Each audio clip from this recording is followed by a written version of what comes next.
US, which is actually still quite robust but slowing. Europe is weak but slowing. You know, Asia's an export-heavy region and is very sensitive to the ebbs and flows of the global business cycle. It's going to be worse, not better. That for quite a few Asian economies, there's been a nice lift from the reopening. That story is already beginning to wane in quite a few economies. In some others that have been late to the story. 네, 전 세계의 훌륭한 투자자와 현명한 구루들을 찾아서 그들에게 질문을 던지고 그들의 대답으로부터 인사이트와 깊은 통찰을 얻는 시간, 글로벌머니톡입니다. 오늘도 2%가 살짝 돋고 있고요. 거의 대부분을 중앙일보의 강남규 선임기자님께서 밀고 끌고 당기고 위에 올라타서 인터뷰를 계속 이제 하실 겁니까? 한 3년째 그 말을 하고 있으니까 네. 다 알지 않으실까? 좀 바꿔봐라. 지겹다. 야, 이게 처음에는 좀 뭐 달콤하니 뭐 고맙다 이러더니 이제 이것도 지겹다. 좀 지겹네. 네, 알겠습니다. 아무튼 그 선임 기자님이 네. 불편한 심정으로 나와 계십니다. 오늘은 로버트 카넬. 예. 그 이분이 네덜란드계 금융회사죠. ING의 아시아 아태 지역 수석 이코노미스트. 네. 사실 그 지난해 5월달에 중국 경제의 긴급 진단에 한번 또 출연을 하셨던 분이고, 사실 유쾌한 그 이코노미스트죠. 그리고 사실 최근에 이제 아시아 지역 경제, 우리가 사실 미국이라든지 유럽에 대해서 많은 관심을 기울였지 않습니까? 예. 우리 글로벌머니토크에도. 근데 정작 우리가 아시아 경제에 대해서는 그 별로 인터뷰를 해본 적이 진단을 해본 적이 없습니다. 오히려 우리가 바깥에 관심이 많았지. 그렇죠. 바깥에서 우리를 포함한 아시아 지역은 어떻게 바라보고 있는지. 그죠. 이것도 이제 가끔 점검해 볼 필요가 있는. 그래서 어떤 파란 눈의 이코노미스트가 본 아시아 경제 그리고 예. 마지막에 당연히 한국 경제에 대한 그들의 시각, 그들의 코멘트. 가끔 우리가 또 저들이 우리를 어떻게 생각할까 궁금하지 않습니까? 네. 누구는 이걸 무슨 열등감의 표현이라고 얘기를 하는데 아닙니까? 그래도 가끔 궁금할 때가 있습니다. 예, K-팝을 좋아하는지 김치 그렇죠. 먹어봤는지 그렇죠. 여기까지도 한번 물어보겠습니다. 예. 인터뷰 시작해보죠. 로버트 한 1년 넘었습니다. 어디 다시 한번 그 인터뷰 용의해 주셔서 고맙고요. 사실 그 아시아 경제 진단에 앞서 가지고 아시아 경제에 아주 영향력이 크죠. 미국의 물가 상황과 그 다음에 페드의 통화 정책의 어떤 뭐랄까 흐름을 먼저 좀 배경 세팅 차원에서 진단을 좀 정리를 해주시고 넘어가는 필요가 있을 것 같습니다. 네. 예. I think what they're trying to do is look for a way that they don't have to be hiking every meeting, that they can have a little bit more time to look at how data is developing. And I think it's quite a sensible view because we know monetary policy works with really long lags. So let's not just keep on hiking and hiking and hiking. When you find you've done too much, the economy is already in a horrible recession. So I think it's the right way to do it, just to take it a little carefully, not ruling anything out, but not going on one of these sort of mechanical, robotic, predetermined paths to tightening, which could end up making things dramatically worse.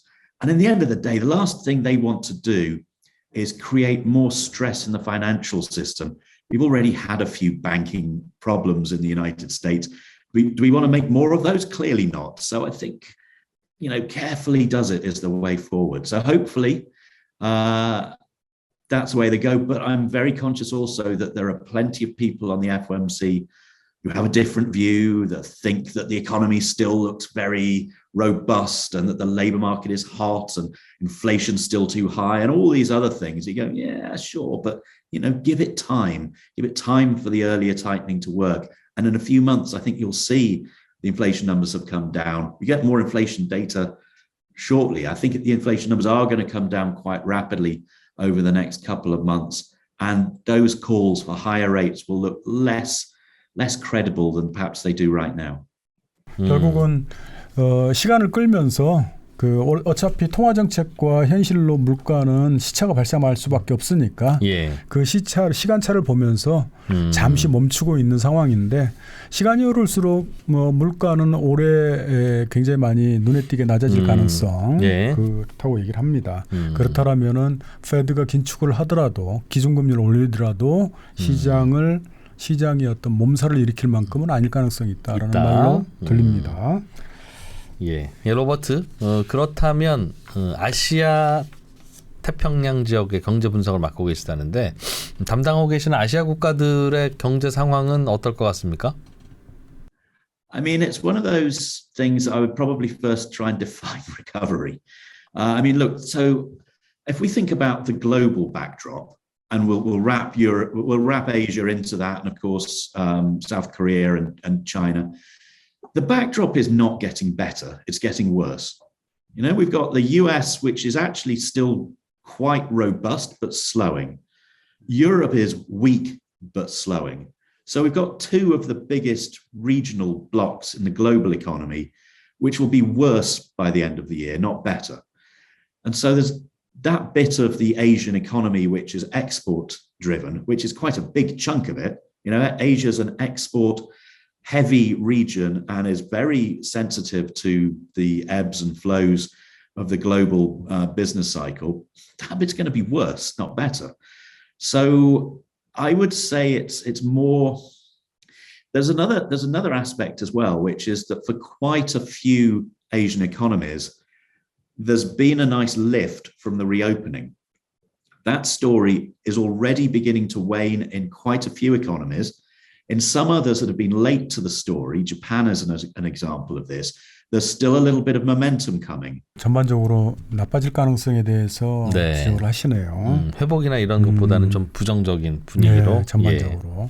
자, 그렇다면은 로버트, 사실 그 아시아 경제의 큰 분량이죠. 큰 몫을 차지하고 있는 중국 경제. 사실 팬데믹 봉쇄를 푼 지 한 반년 정도 흘렀는데. 어떤가요? 팬데믹 봉쇄 해제 이후의 중국 경제 상황, 그 흐름이 어떻게 지금 굴러가고 있나요? Yeah, so the China reopening story has been something of a dead loss so far. It's been concentrated on catering as much as anything, consumer spending, but it's Chinese people going out and having meals out, and that's great for them. It lifts GDP, but doesn't do a lot for the rest of the region. So I think I would be a little cagier about the outlook. I think I said in my last piece that previous forecast, the risk to that was that we were going to see a less impressive recovery and possibly a later one as well. And I think the way that the data is stacking up at the moment, that's probably going to stop being a risk view and is going to become more of a central view when we put our next set of numbers out. So yeah, recovery second half of the year. It's one of those comments that economists make when you start a year and things aren't great. Let's just say second half of the year it'll be better. It's an easy sort of throwaway line to give to people, or next year will be better. I think next year is feeling more likely the story than second half of this year right now.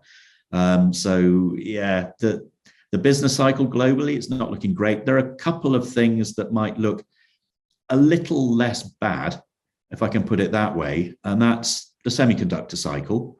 So if you take a look at, say, Korean semiconductor exports, and in fact, Korean exports generally, I mean, the numbers look bad. There's no getting around from that. They're not great.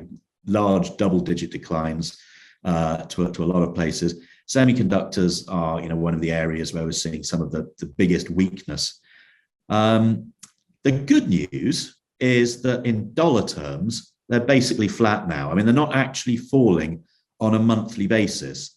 And given time, that means that the year-on-year declines will start to shift, and it'll look more like a flat line rather than an actual decline. But actually, those year-on-year numbers, I mean, that's just arithmetic.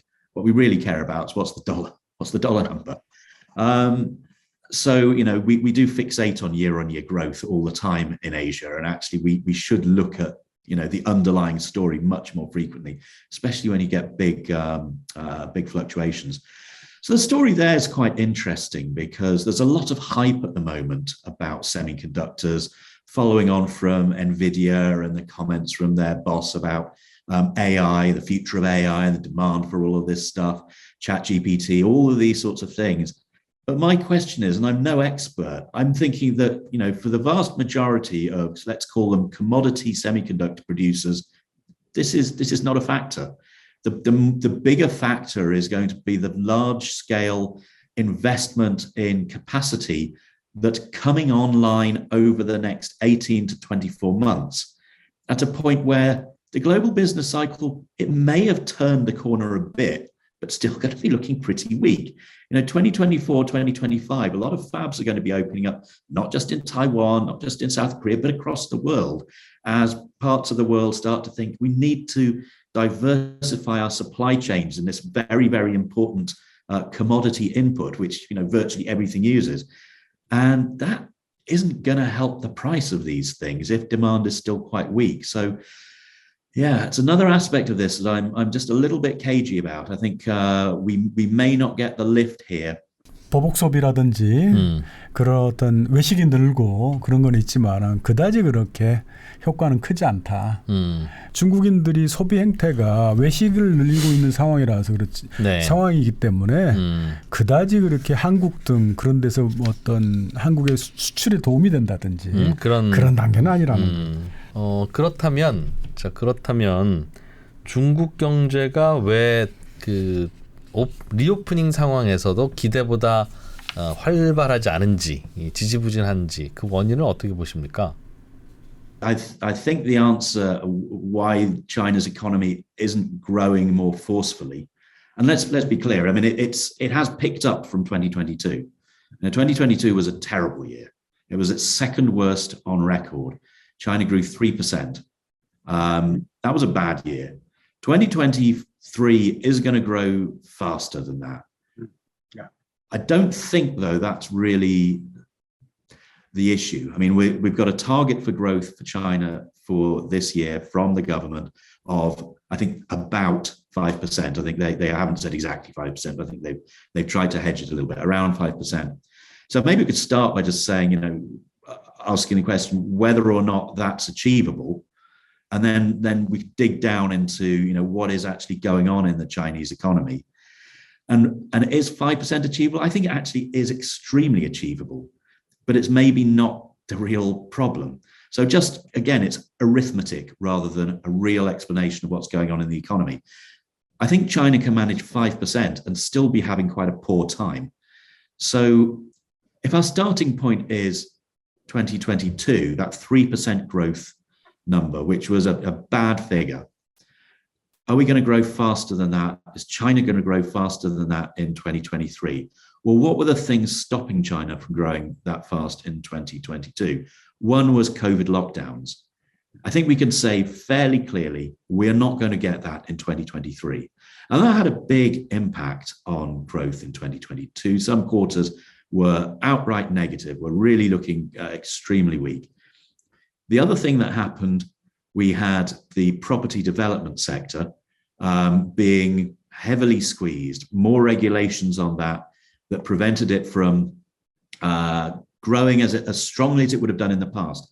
And I've calculated it in some years in China, property development can contribute more than 2 percentage points of nominal GDP. Now, I've calculated that last year, property development probably dragged on nominal GDP by about 1.5 percentage points.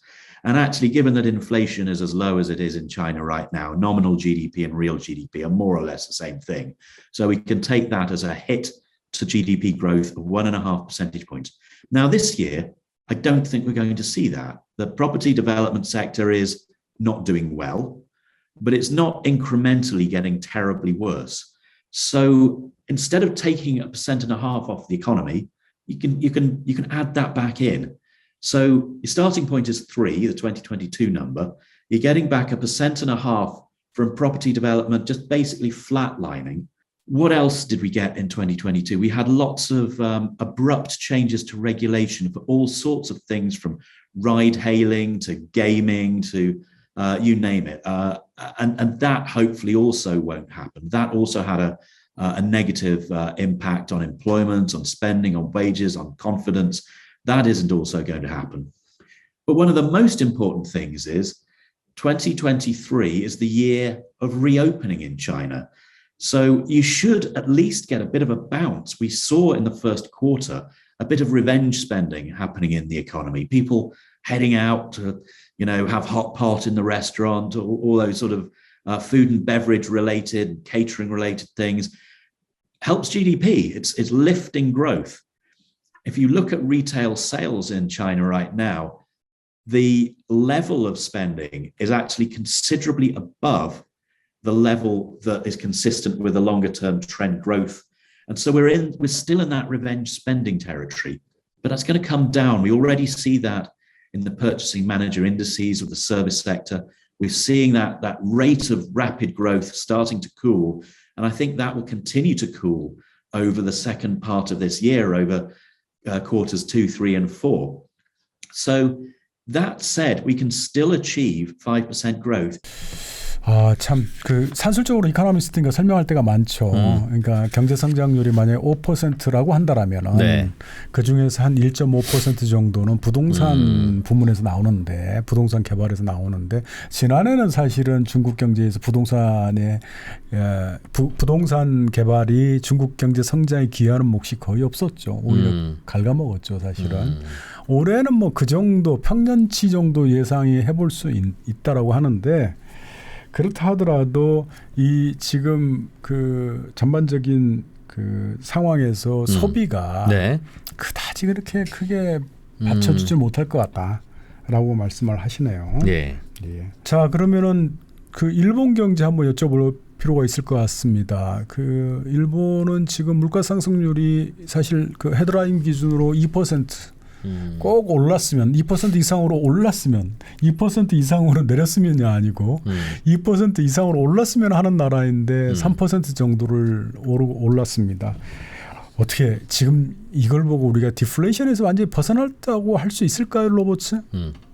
Okay, you know, we've got some issues about where the inflation's coming from, and so does Ueda-san. He is also laying out very clearly that there's not just one sort of inflation. Inflation can come from demand-driven, which is the bit that the central bank can step in and operate against, or supply side, where it's a very different story, where central banks may want to just allow that to take its course and only respond to second-round price effects.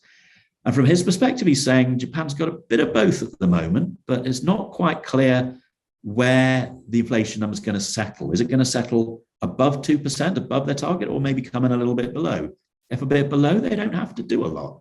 They can carry on with similar policies to what they have right now. And this goes back to his not wanting to rush this. So we could see a change to yield curve control policy. I mean, we think what they might do is start shifting down the yield curve to shorter maturity instruments. So instead of maybe focusing their policy all on the 10-year Japanese government bond, the 10-year JGB, which has always been the benchmark for everything in Japan, maybe let's just push it down the curve a little bit. Maybe 5 years or perhaps even 2 years might be the way that YCC policy starts to be implemented. As for interest rates, I mean, I think there's a very strong case to be made for getting rid of the negative rates. I think by and large, if you look globally, the evidence for how beneficial these is very mixed. 아직은 뭐 불확실하다라고 말씀하고, 그를 따라서 통화 정책에 대한 지금 현재 급격한 변동 내지는 제로금리 탈출을 선언한다든지 그런 일은 뭐 당장 벌어질 것 같지 않다. 당장은 아닌 것 같고. 예. 네. 예, 제가 궁금했던 부분은 사실은 한국 경제에 대해서 어떻게 생각하시느냐인 건데요. 한국 경제를 보는 분들은 뭐 천차만별이긴 합니다만 최근에는 이제부터 내리막길 가기 시작할 것이다 라는 이른바 종말론으로 표현될 만큼 비관적인 분들도 있는 것 같습니다. 어떻게 판단하십니까? I think personally, I don't want to go doomsday at the moment. I think there's a lot of there are some positive things going on. I mean, the single biggest positive factor going on across the globe, including South Korea at the moment, is the inflation numbers look much better. And they're going to continue to look better. And it's a combination of, yes, after all, some of these things were transitory. Yes, some of these things were just temporary supply shocks. And the second round effects which exist weren't dramatic and haven't spelled further run-off second round effects. Let's call them third round effects, for example. So we're not getting a wage price or cost push spiral we're actually seeing this unwinding now. And that's tremendously helpful for a number of perspectives. One is that it makes people's spending power much greater. I mean, relative to the wages growth, it means that in the coming quarters and years, that spending depleting impact that inflation has is going to be much less. It's not just the kind of direct impact, but inflation also creates a great deal of uncertainty with people. They don't know, do I buy a good now because it's going to go up, or do I not? Where do I put my money? Do I save? Don't I save? So a whole number of aspects to that. Are my wages going to go up as much as inflation? It's all very disconcerting, especially when you haven't had inflation for decades. Like, Korea and just about every other developed economy hasn't really had an inflation issue. And there it is. And people don't really know how to deal with it these days. So that's going to be better. The other thing, of course, is as those inflation numbers come down and as they're seen to remain down, then the Bank of Korea can start thinking, all right, so this is a possibility to provide some stimulus. We could just take away some of the tightening that's been put in place. So you don't need to have rates at their current level if inflation has dropped back to 2% or below through the end of this year and into 2024. You can start cautiously, you can start carefully taking that away, keeping in mind that this will have impacts on strength of the currency and other things like that. But it's certainly an option that becomes open to the policy setters at that stage. So it's not doom and gloom. And these things, when central banks start to embark on rate cutting, it provides a boost to sentiment. It's great for risk assets usually, even though perhaps the backdrop might not be that strong from a macro perspective. Maybe the growth numbers don't look amazing. You certainly sow the seeds of the beginnings of the next upturn by that easier monetary policy. 뭐 종말론까지 가겠느냐, 당연히. 사실은 제가 해외 이코노미스트로 인터뷰할 때 가끔 막판에 이렇게 어떤 주제 바뀌더라도 한국 경제에 대해서 그들의 시각이 궁금해서 물어보면은 사실 뭐 그렇게 이렇게 비관적인 전망을 하는 사람들 거의 보진 못했거든요. 해외는 그렇습니다. 해외의 이코노미스트들은 단 이제 우리 그 로버트 카넬의 말 중에서 의미심장한 것은 이렇게 이제 물가 상승 압력이 줄고 그렇다면 한국은행이 어떤 경기 부양 쪽으로 돌아설 가능성을 좀 예측을 하나요? 그렇습니다. 그래서 올해 말과 2024년, 그러니까 내년 초 그 사이에 물가 압력도 이제 어지간히 중앙은행가들이 한국은행에 있는 정책 담당자들에게 물가 압력도 뭐 이 정도면 됐고, 그렇다면은 그 내수를 좀 진작하기 위해서 경기 부양적인 정책으로 돌아설 가능성.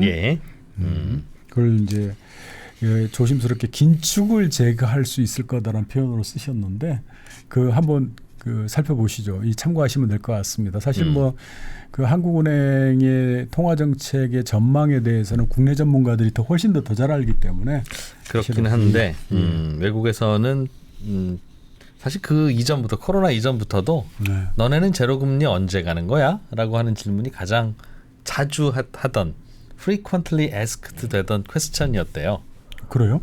그러니까 이제 미국도 제로금리, 일본도 제로금리, 유럽도 제로금리 있던 시절에 그때 이제 한국만 조금 버티고 있는데 야 너네도 뭐 다 나이 많은 나라 뻔히 아는 건데 언제쯤 갈 거야? 라고 하는 그런 질문들을 꽤 많이 받았었다고 합니다. 자, 로버트, 요즘 사실 그 한국의 수출 상황이 아시아 지역도 다른 말이지만 이 수출 상황이 점체로 개선되지 않고 있습니다. 이게 상당히 또 적자가 쌓이기도 했고요. 앞으로 어떨 것 같습니까? 한국의 무역 흐름이. I mean, exports they get a bit too much credit, I think, in an economy. They are very substantial parts of certain economies. South Korea is a very open economy, and it punches well above its GDP weight in its global rankings on trade. And sometimes that's tremendously helpful.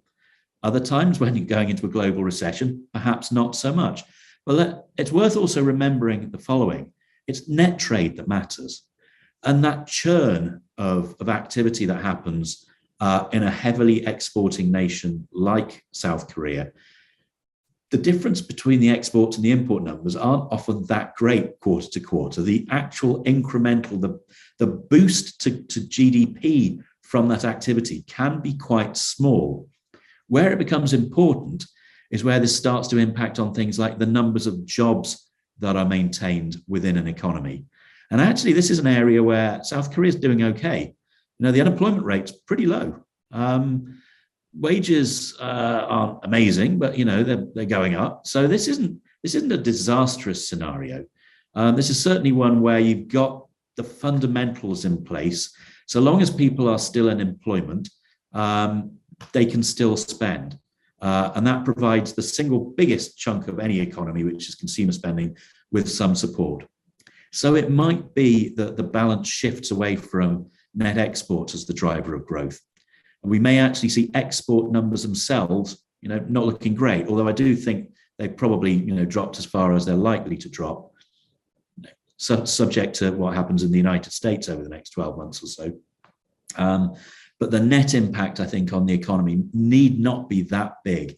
I mean, the other things that happen from the trade side, you often get big fluctuations in inventories. Inventories, you know, shoot up because imports go up, and maybe that makes GDP look good, and then they go down. It all becomes, you know, convoluted, and these things are all quite integrated. But in the end, I think it's that consumption side. So long as that remains intact and it's looking okay, then I think, you know, you certainly don't need to be talking doomsday scenarios. You can talk about how the monetary policy loosening that is going to be a feature of South Korea's economy through the back end of this year, early 2024, starts sowing the seeds for that recovery. And that starts to bring in a bit of business investment as well. So very much more domestic demand-driven story, I think, beginning to develop. And exports will come back in time. You know, the global economy has its ups and its downs, and we know that just because we're heading into a down cycle, you know, we don't need to jump off a cliff. The up cycle will come at some stage. We just have to be in a good position to wait for that when that finally comes round. 그 여러 가지 상황으로 봐서 그 뭐랄까 오히려 흥미로운 얘기는 로버트 같은 경우는 왜 자꾸 한국 사람들이 자국 경제를 얘기를 할 때 수출을 그렇게 많이 언급하느냐. 우리가 수출 비중이 높으니까요. 근데 사실 GDP 대비로 말한다라면은 절대적인 건 아니고 아주 절대적이지는 않습니다만 네. 상대적으로는 뭐 정도 그렇죠. 다른 나라의 산업화의 나라 그리고 우리가 내수가 안 좋다 보니까 뭐 그런 거죠. 아니 사실은 그건 이제 오랜 전통적인 사고 방식이죠. 그럼 우리가 올림픽 가면 그 종합 순위에 국가 순위 매기고 그냥 우리가 매기는 거잖아요, 그거. IOC가 발표하는 게 아니라. 그렇죠. 근데 이제 우리가 이제 뭐 잘하는 거니까 자꾸 이제 갖고 오는 거죠. 그러면서 로버츠는 이제 그 대목에 대해서 사실은 좀 내수를 좀 살펴봐야 될 단계가 이지 않겠는가. 그렇습니다. 자, 그렇다면은 내수가 언제쯤부터 더 살아날 것인가. 그 얘기는 아까 말했던 한국은행이 언제쯤부터 경기 부양적으로 돌아설 것인가. 네, 달려있다. 그렇죠. 그래서 수출에 대해서는 아주 큰 문제는 느끼지 않는다는. 그런 상황이고 실제로 이 일선에서 분석하는 이코노미스트니까 거대 전략을 얘기하고 패권을 얘기하고 어떤 시장에 대한 어떤 뭐랄까 큰 거대 담론을 하는 사람 말고 이코노미스트들은 그러니까 수출의 플럭추에이션은 사실은 글로벌 경제 전체의 성장률에 달려 있는 거니까 그것을 일단 놓고 보자 뭐 이런 식일 때가 맞습니다. 사실. 예. 사실 뭐 외국의 전문가들은 그렇게 보는구나라는 걸 참고하시면 될 것 같습니다. 네. 자, 오늘은 로버트 카넬 ING 아테 수석 이코노미스트와 함께 아시아를 비롯한 우리나라 경제 그들은 어떻게 보는지 자세하게 들어봤습니다.